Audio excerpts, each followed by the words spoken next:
ठीक है, आप ये कह रहे हैं कि चुनावी नतीजे आए और 2 दिन बाद उनकी हत्या हो गई, लेकिन वो तो अशोक गहलोत के भी करीबी बताए जाते रहे हैं, वसुंधरा राजे सिंधिया के साथ भी। चौहान के भी करीबी थे, वो वसुंधरा राजे के भी करीबी थे, वो अनेक राज्यों के मुख्यमंत्रियों से समाज के हित के लिए, समाज की चिंता के लिए मिलकर, समाज की समस्याओं का निवारण करने के लिए मिलकर रहते थे। एक सामाजिक व्यक्ति जो श्री राष्ट्रीय राजपूत कर्मी सेना के अध्यक्ष के रूप में काम कर रहा था, वो घर पे नहीं बैठता था, वो सेवा करता था और समाज के लिए लड़ता था। आज उसको समाज की सेवा करने का क्या मिला? उसको सरेआम गोलियों से भून दिया गया उसके घर के अंदर। तो ये जो सब हुआ, कि मैं फिर कह रहा हूँ, गहलोत सरकार ने सुरक्षा दी होती तो ये घटना नहीं होती। वीडियो भी सीसीटीवी सामने आ रहा है मुसाब, उसमें ये जो हत्यारे हैं पहले उनके साथ बैठे हुए भी नजर आ रहे हैं, बातचीत करते हुए नजर आ रहे हैं। क्या आपकी जानकारी में है, क्या आप जानते हैं, नहीं कभी कोई मुलाकात हुई, इन चेहरों को कभी देखा? ऐसा है ना, तो मैं ऐसे लोगों को देखना पसंद करता हूँ। ऐसे लोगों को तो पुलिस देखेगी, कानून देखेगा, राजस्थान सरकार देखेगी, राजस्थान की पुलिस देखेगी। इन ऐसे लोगों को क्या देखना? घर के अंदर घुस निहत्थे आदमी के ऊपर तुम हमला कर रहे हो, इससे नीच हरकत क्या होगी? ठीक है, बहुत शुक्रिया सूरज पाल जी हमारे साथ जुड़ने के लिए, तमाम जानकारी साझा करने के लिए। तो जैसे कि अमू साहब कह रहे थे कि पिछले 3 सालों से धमकियां मिल रही थी और इसको लेकर सिक्योरिटी की भी मांग की गई, जो उन्हें मिली नहीं, व्यक्तिगत सिक्योरिटी गार्ड रखते। बहरहाल ये 4 बड़ी तस्वीरें इस पूरे वारदात के दौरान की आपको दिखा रहे हैं। सबसे पहली और सबसे बड़ी तस्वीर सीसीटीवी फुटेज सामने आए, जिसमें आप देखिए कि पहले तो कुछ समय तक वो आप उनके साथ बैठते हैं, हत्यारे बातचीत करते हैं, उसके बाद एकाएक खड़े होते हैं, अंधाधुंध गोलियां बरसाते हैं और वहां से फरार हो जाते हैं। लाल रंग के घेरे में आप शूट आउट करते हुए हत्यारों को देख पाएंगे। तो वहीं इस मर्डर से पूरे राज्य में अब सनसनी फैल गई है। गैंगस्टर रोहित गोडारा ने इसकी जिम्मेदारी ली। पुलिस कमिश्नर ने क्या कुछ कहा, पहले ये सुन लीजिए।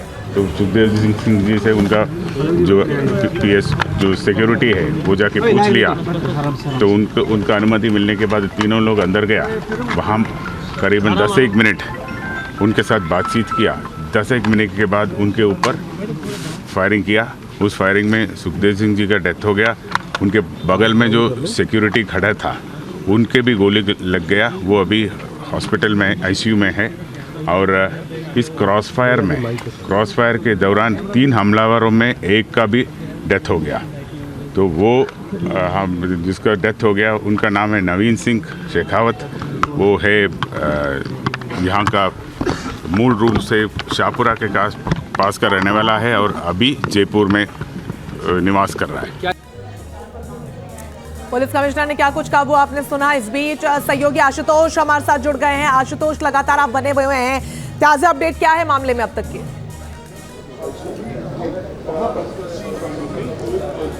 देखिए, जहाँ तक यहाँ की बात करें, घटनाक्रम की बात करें, यहाँ पे जयपुर पुलिस कमिश्नर जो है वो खुद लगातार पिछले करीब 1 घंटे से यहाँ पर मौजूद हैं।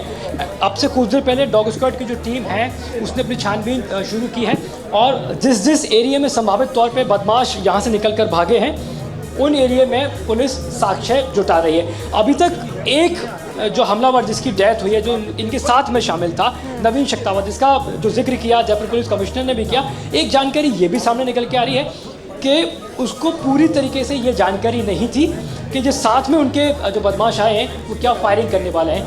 अब इस कॉन्स्पिरेसी के अंदर क्या नवीन शामिल था, क्या ये पूरा का पूरा जो षड्यंत्र रचा गया, क्या उसके बारे में उसको जानकारी थी या नहीं थी, या मैं उसका इस्तेमाल हुआ?